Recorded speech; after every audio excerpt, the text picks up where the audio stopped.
పిల్లలు కావాలనే మీ కలను నెరవేర్చుకోండి. మొదటి కన్సల్టేషన్, మొదటి స్కానింగ్ ఉచితం. వివరాల కొరకు హెగ్డే ఫెర్టిలిటీని సంప్రదించండి. నమస్కారం మేడం. నమస్తే సార్. సో మేడం, ఇంతకుముందు మనం మాట్లాడుకున్నప్పుడు ప్రీవియస్ ఎపిసోడ్లో మన ఫ్రీక్వెన్సీస్ని పెంచుకోవడానికి మన ఎమోషన్స్, బిలీఫ్స్ మనని ఆపుతూ ఉంటాయి. కానీ ఎప్పుడైతే వాళ్ళని బ్యాలెన్స్ చేస్తామో మనకి ఫ్రీక్వెన్సీ లెవెల్స్ పెంచుకోవడమే కాకుండా మన అనుకున్నది అచీవ్ చేయడానికి ఉపయోగపడుతుంది అని మీరు చెప్పడం జరిగింది. ఈ ఎమోషన్స్ని ఎలా బ్యాలెన్స్ చేయాలి అంటారు మేడం? సిరి, ఇప్పుడు అసలు ఎమోషన్ అంటే ఏమనుకుంటున్నారు?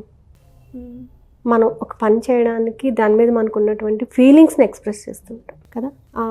ఒక్కొక్క వ్యక్తిని చూడగానే ఎమోషనల్గా మూవ్ అవుతూ ఉంటాం. ఒక వస్తువు మనకి ఎమోషనల్గా టచ్ అవుతూ ఉంటుంది. ఇప్పుడు లేడీస్ ఉన్నారండి, లేడీస్ ఏ విషయంలో ఎమోషన్ అవుతూ ఉంటారు ఎక్కువగా? బంగారం.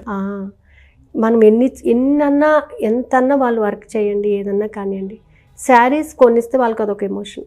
ఒక శారీ కట్టుకుని వాళ్ళు వెళ్ళగానే ఈ శారీ బాగుంది మీకు అని అనగానే ఫుల్లీ సాటిస్ఫై అయిపోతారు కదా. సో అంటే ఆ శారీ అనేది వాళ్ళకి ఒక ఎమోషన్ అనమాట. అలాగే పిల్లల గురించి కొంత ఎమోషన్ అవుతూ ఉంటారు, కొన్ని పాజిటివ్ థాట్స్ ఎమోషన్స్ అవుతూ ఉంటారు, నెగిటివ్ థాట్స్ ఎమోషన్ అవుతూ ఉంటారు, కోపంలో ఎమోషన్ అవుతూ ఉంటారు, అలాగే చాలా సంతోషాన్ని ఎక్స్ప్రెస్ చేసుకుంటూ ఉంటారు. సో ఎమోషన్స్ అనేవి ఏంటంటే మనిషికి ఇంటర్నల్గా వచ్చేవి. ఇంటర్నల్గా తను అనుభవిస్తున్నటువంటి ఫీలింగ్స్ని ఎక్స్ప్రెస్ చేసేదే ఎమోషన్. సో ఈ ఎమోషన్స్ ఏంటంటే మనం ఎప్పుడైతే పాజిటివ్ ఎమోషన్ని ఎక్స్ప్రెస్ చేస్తూ ఉంటామో యూనివర్స్తో కనెక్ట్ అవ్వడానికి మనకి ఫ్రీక్వెన్సీ అనేది పెరుగుతూ ఉంటుంది. మనకి డబ్బు కావాలి, డబ్బు నా దగ్గర ఉంది, నేను కోరుకున్న డబ్బు నా దగ్గర ఉంది, నేను కోరుకున్న వస్తువును కొనుక్కున్నాను అనేటటువంటి ఫీలింగ్ మీకు ఎలాంటి ఎమోషన్ ఇస్తుంది? పాజిటివ్ ఎమోషన్ ఇస్తుంది కదా. మనం అనుకున్న వస్తువు మన దగ్గరకు వచ్చేసింది అనుకోండి, ఏమనిపిస్తుంది? మనకి చాలా హ్యాపీ అనిపిస్తుంది. ఇంకా చుట్టూ ప్రపంచాన్ని మర్చిపోతాం మనం. అంటే నేను కోరుకున్నది ఏదైతే ఉందో అది నా దగ్గర ఉంది, నేను పొందాను అనేటటువంటి హ్యాపీనెస్, ఆ హ్యాపీలో ఎమోషన్ అనేది చాలా వైబ్రేషన్స్ చాలా ఎక్కువగా ఉంటాయన్నమాట. సో మన యూనివర్స్తో కనెక్ట్ అయ్యేటప్పుడు కూడా మనం ఎమోషన్స్ అనే దానికి చాలా ఇంపార్టెంట్ వాల్యూ ఇవ్వాలి. అసలు ప్రతి మనిషికి కొన్ని ఎమోషన్స్ ఉంటాయి. ఒక వ్యక్తిని బాధ పెట్టాలన్నా ఎమోషనల్గా బాధ పెట్టచ్చు, ఒక వ్యక్తిని సంతోష పెట్టాలన్నా ఎమోషనల్గా సంతోష పెట్టచ్చు కదా. సో ఒక్కొక్కసారి కొన్ని సంఘటనలు చూస్తుంటే మనకు అనుకోకుండా కళ్ళలో నీళ్ళు వస్తూ ఉంటాయి. అంటే ఇంటర్నల్గా మనం దాని మీద ఫీల్ అయ్యి కనెక్ట్ అయిపోతున్నాం కాబట్టి ఆ ఎమోషన్ అనేది మనం బయట పెట్టుకోగలుగుతాం. సో యూనివర్స్లో కూడా మనం కావాల్సింది పొందడానికి ఒక పాజిటివ్ ఎమోషన్ని మనం ఎక్స్ప్రెస్ చేసుకోగలగాలి, విజువలైజేషన్ చేసుకోగలగాలి, మేనిఫెస్టేషన్ చేసుకోవచ్చు. అది నా దగ్గర ఉంది అనేటటువంటి భావాన్ని నువ్వు వ్యక్తపరిచేటటువంటి విధానంలో ఉంటుంది. ఇప్పుడు ఫర్ ఎగ్జాంపుల్ మనం ఒక ఈఎంఐ పే చేయాలి, లేదా ఒక వెహికల్ కొనుక్కోవాలి, ఒక నగ కొనుక్కోవాలి.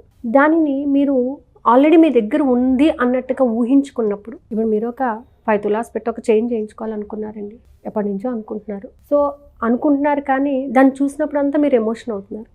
అది నా దగ్గర ఉంటే ఎంత బాగున్నావు, అబ్బా నాదే, అది నేను వేసుకున్నాను అనేటటువంటి ఆ భావం మీలోని పాజిటివిటీని క్రియేట్ చేస్తుందా లేదా? చేస్తుంది, 100% చేస్తుంది కదా. సో దాన్ని చూసినప్పుడంతా నేను ఆ నగని కొనుక్కొని ధరించడానికి నాకు సహకరించినటువంటి ఆ బంగారానికి, డబ్బు సంపదలకు సర్వదా కృతజ్ఞతలు అంటే పాజిటివ్గా ఎక్స్ప్రెస్ చేసి అది నా దగ్గరే ఉంది, దాన్ని నేను కొనుక్కోవడానికి నాకు కావాల్సినటువంటి డబ్బు నా దగ్గర ఉంది, ఆ బంగారం నాదే అనేటటువంటి ఫీలింగ్ ఏం చేస్తుంది? మనిషిని పాజిటివ్గా ఎక్స్ప్రెస్ చేసుకోవడానికి సహకరిస్తూ ఉంటుంది. సో ఇలా మనం ఎప్పుడైతే మన ఎమోషన్స్ని ఎక్స్ప్రెస్ చేసేటటువంటి విధానం ఉంటుందో ఆ విధానాన్ని నేర్చుకోవాలి. ఆ విధానాన్ని మనం ఎప్పుడైతే నేర్చుకుంటామో, అంటే పాజిటివ్గా ఎఫర్మ్ చేయటం నేర్చుకున్నట్లయితే ఆ ఎఫర్మేషన్ని ఎక్స్ప్రెస్ చేసేటటువంటి విధానం కూడా చాలా ఇంపార్టెంట్. కోపం వచ్చేస్తుందని గట్టిగా అరిచేస్తాం, బాధ వస్తుంది ఏడ్చేస్తాం, సంతోషాన్ని ఎలా ఎక్స్ప్రెస్ చేస్తున్నాం? ఆ సంతోషాన్ని కూడా చాలా చక్కగా నీట్గా ఎక్స్ప్రెస్ చేసేటటువంటి విధానాన్ని మనం తెలుసుకోగలగాలి. జస్ట్ విజువలైజేషన్ చేసుకోండి. అది మీ దగ్గర ఉంటే మీ సంతోషకరమైనటువంటి జీవితంలో ఎంతో సంతోషంగా ఉన్నటువంటి కొన్ని రోజులు ఉంటాయి, అది తెచ్చి ఇక్కడ కాపీ పేస్ట్ చేయండి. ఈ సంతోషం ఆ సంతోషం ఒకటే, మీరు అంత హ్యాపీగా ఉన్నారు, మీరు అనుకున్న ప్రతిదీ పొందేశారు, ప్రతిదీ మీరు ఇలా అనుకుంటున్నారు అలా మీ దగ్గరికి వచ్చేసింది అనేటటువంటి భావాన్ని మీరు తెచ్చుకోగలగాలి. సో దీనికి మనకి స్వాధిష్టాన చక్రం అనేది బాగా ఉపయోగపడుతుంది. నెగిటివ్ ఎమోషన్స్ని తొలగించేసి పాజిటివ్ ఎమోషన్స్ని మనకి ఎవ్రీ టైం మనకి ఇవ్వటం అనేది చేయడం వల్ల ఏమవుతుందంటే నెగిటివ్ థాట్స్ నెమ్మదిగా మనిషి నుంచి దూరం అవుతూ ఉంటాయి, పాజిటివ్ ఎమోషన్స్ మనలోకి వస్తూ ఉంటాయి అన్నమాట. సో ఆ పాజిటివిటీని డెవలప్ చేసుకున్నప్పుడు పాజిటివ్ ఎమోషన్స్ బయటకు వస్తూ ఉంటాయి. ఆ విధంగా కూడా మనం యూనివర్స్తోని కనెక్ట్ అవ్వచ్చు. నాట్ ఓన్లీ డబ్బులనే కాదు, మన గోల్ మనం రీచ్ అవ్వడానికి, మనం అనుకున్నటువంటి ప్లేస్మెంట్ని మనం పొందడానికి, మనం అనుకున్నటువంటి జాబ్ మనకు రావడానికి మనకు కావాల్సింది ఏంటంటే ఎమోషనల్గా టచ్ అవ్వగలగాలి. నేను చేయగలను, నేను పొందాను, నేను సాధించేశాను, ఎస్ ఒక జాబ్ కావాలి మనకి, నేను ఆ సీట్లో కూర్చున్నాను, నాకు అది కావాలి, నేను అంత ఎమోషనల్గా మనం ఫీల్ అవ్వగలగాలి. సో నా లైఫ్లో నేను ఒక చిన్న ఎగ్జాంపుల్ చెప్తాను. ఇంతకుముందు కూడా నేను మీకు చెప్పాను, నేను చదివిన కాలేజ్లో నేను ఫిజిక్స్ లెక్చరర్గా వర్క్ చేయాలి అనేది నా గోల్ ఉండే అప్పుడు. It's short term goal. So కాలేజ్కి వెళ్ళినప్పుడు అంతా కూడా నేను ఆ చైర్నే చూసేదాన్ని. సార్ అడిగారు, ఏంటమ్మా ఆ చైర్నే చూస్తున్నావు ఏంటంటే, నాకు అక్కడ కూర్చోవాలి ఉంది సార్, నేను అక్కడ కూర్చోవాలి, నేను ఆ ప్లేస్ నాది, నాకు అని నేను ఫిక్స్ అయిపోయాను.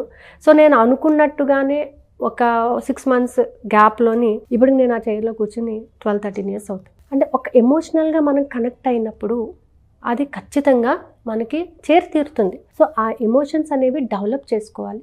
మనం ఎమోషనల్గా కనెక్ట్ అవ్వడమే కాదు, ఎమోషన్ ఎక్స్ప్రెస్ చేయడం కూడా మనకి రావాలి. అది నాది అని అన్నప్పుడు యూ హ్యావ్ రైట్స్, దాని మీద మనకి పూర్తిగా రైట్ ఉంటుంది. ఆ రైట్ని మనం ఎక్స్ప్రెస్ చేసుకోగలగాలి. సో ఇలా ఉంటే కూడా మనం యూనివర్స్తో కనెక్ట్ అవ్వడం చాలా ఈజీ అవుతుందండి. యూనివర్స్తో ఇలా ఎవరైనా కూడా కనెక్ట్ అవ్వాలి అనుకునే వాళ్ళు, ఎస్పెషల్లీ త్రూ మెడిటేషన్, అంటే దానికి గైడెన్స్ కావాలి అంటే ఎలా అప్రోచ్ అవ్వాలి మేడం ఈ సెషన్స్ గురించి? యాక్చువల్గా మనం మండలం క్లాసెస్ స్టార్ట్ చేస్తాము సిరి. సో ఆల్మోస్ట్ మనం 23 మండలమ్స్ కంప్లీట్ చేసాము. 23rd one రన్ అవుతుంది ఇప్పుడు. మళ్ళీ Jan 25th ఉంది క్లాస్. సో మార్నింగ్ ఉంటుంది, నైట్ ఉంటుంది. అంటే ఎవరికి ఏ బ్యాచ్ నచ్చితే ఆ బ్యాచ్లో జాయిన్ అవ్వచ్చు. ఇది 42 days క్లాస్ అనమాట. 42 days అంటే 21 days మనల్ని మనం చేంజ్ చేసుకోవాలి. మన థాట్స్, మన బిలీవ్స్ అన్నిటిని కూడా మనం చేంజ్ చేసుకోవాలి. Next 21 days is utilized forever. కంప్లీట్గా మనం దాంతోనే మమేకం అవ్వడానికి మనకు ఉపయోగపడుతుంది అనమాట. సో Jan 25th నుంచి మళ్ళీ క్లాస్ స్టార్ట్ అవుతుందండి. ఇంట్రెస్ట్ ఉన్న వాళ్ళు క్రింద స్క్రోల్ అవుతున్న నెంబర్ని కాంటాక్ట్ చేయొచ్చు. Thank you madam, thank you so much.